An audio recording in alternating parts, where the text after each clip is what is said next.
జనసేనకి అయితే బాగుంటుంది, కొత్త వ్యక్తులకి ఇస్తే బాగుంటుంది కదా. నేనైతే ఏదీ లేదు. బయట ప్రజలకు ఏం చేశారు? ఇన్నాళ్ళు ఉన్నారు. జగన్ వచ్చి ఇచ్చేస్తాను అంటాడు. చంద్రబాబు ఏం చేసింది ఏమీ లేదు.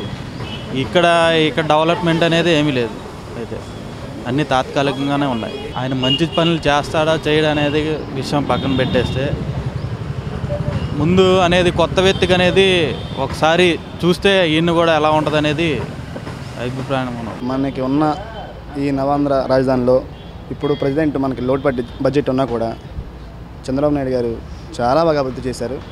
ప్రజలందరూ కూడా చాలా ఆనందంగానే ఉన్నారు. పక్కా 100కి 100% వాళ్ళది జమ్మల మడిగాను జరిగింది. వాళ్ళకి కంచుకోట.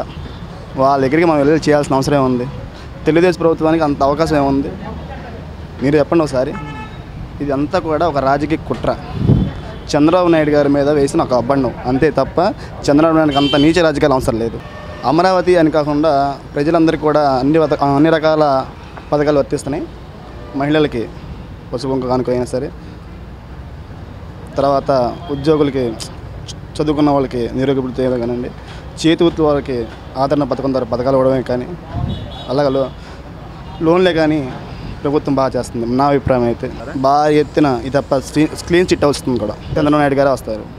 అలాగే మన విజయవాడ పార్లమెంట్ నియోజకవర్గంలో కేసీఆర్ నాని గారు ఉంటారు కంపల్సరీ. లోక్సభ స్థానానికి, అసెంబ్లీ స్థానానికి తెలుగుదేశం పార్టీ ఉంటుంది కంపల్సరీ. 5 సంవత్సరాల్లో అభివృద్ధి అంటే కనబడుతుంది. అక్కడ కొత్త అన్ని ప్రజలకు ఉపయోగపడేవి, పారదర్శకంగా ఉన్న పథకాలే పెట్టారు. అమరావతి అభివృద్ధిని అంటే అమరావతి అనేది టీడీపీ కోసం చేసింది కాదు, ప్రజలందరి కోసం చేసింది, ప్రజల భాగస్వామ్యంతో చేసింది. అది ఇప్పుడు కట్టినాట్ల కన్నా ఇంకా ఎక్కువ కట్టాలన్నా, ఇంకా ఎక్కువ సదుపాయాలు సమకూర్చాలన్నా, ఏం చేయాలన్నా సరే, ఈ అభివృద్ధి కొనసాగాలన్నా ఖచ్చితంగా చంద్రబాబు నాయుడిని అధికారంలోకి మళ్ళీ తేవాల్సిందే. 100% తెస్తేనే అభివృద్ధి జరుగుద్ది. చంద్రబాబు నాయుడు అనే అతను మళ్ళీ ముఖ్యమంత్రి అయితేనే సంక్షేమ పథకాల కొనసాగింపు కానీ, అభివృద్ధి పథకాలు కానీ, ఈ అభివృద్ధి అనేది కానీ కొనసాగుతుంది. ఏ విధంగా అభివృద్ధి చెంది ఉంది మనం అన్నీ చూస్తున్నాం కదండి. ఇప్పుడు రైతులు ఉన్నారు. రైతులు అనే వాళ్ళకి ఆర్థికంగా భరోసా కల్పించడానికి అన్నదాత సుఖీభవ ఆ పథకం చాలా గొప్పది. ఏంటి, నెక్స్ట్ 24 గంటలు నాణ్యమైన విద్యుత్తు, నీరు మనం చూస్తున్నాం. కడప, కర్నూలు, అనంతపురం లాంటి ఏరియాలు అంటేనే నీళ్లు లేని ఏరియాలు. అలాంటి ఏరియాలకు కూడా జలసంధానంతో, నదుల అనుసంధానంతో అటు కూడా వాటర్ పంపించి రైతులకి ఆసరాగా, రైతుకు మెయిన్ కావాల్సింది నీరు, ఆ తర్వాత పెట్టుబడి, రెండూ కల్పించాడు కదా. రైతు అభివృద్ధి చెందితే అన్నీ అభివృద్ధి చెందుతాయి. ఇది ఎలక్షన్ టైము. ఎలక్షన్ టైంలో ఎవడో కూడా కోరి అలాంటివి చేయడు. వివేకానంద రెడ్డిని చంపేసి చెడు మార్కులు తెచ్చుకుని తెలుగుదేశం పార్టీ ఏమీ అలాంటి ట్రాప్లో పడదగా. నువ్వు చేస్తావేంటి అట్లాగా? కాంపిటీషన్ ఉన్నప్పుడు చేయవుగా. మరి చంద్రబాబు నాయుడు అనేవాడు ఎలా చేస్తాడు? అంత మేధావి, అంత చిన్నతనంగానే, అంత తెలివి తక్కువతనంగా చేయడుగా. జగన్ మెంటాలిటీ తెలిసిందేగా మనకి, సైకో. ఆడే చేసి ఉండొచ్చు. ఎలక్షన్ టైంలో టీడీపీని దోషిగా చూపించడం, ఇవన్నీ కూడా ఫస్ట్ నుంచి టీడీపీని దోషిగా నుంచోబెట్టడానికి శతవిధాలు ట్రై చేస్తూనే ఉన్నాడు. అయినా ఆంధ్రప్రదేశ్ ప్రజలు అతనైపోయి ఉన్నారు.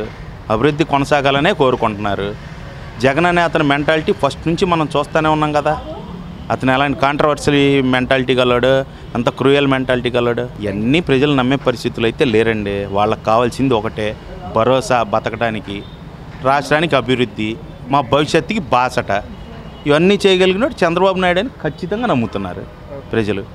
ఖచ్చితంగా నమ్ముతారు కూడా 100%. ఇది మళ్ళీ ఎలక్షన్ రిజల్ట్ వచ్చాక మీరే రండి ఇక్కడికి, మళ్ళీ మాట్లాడుకుందాం.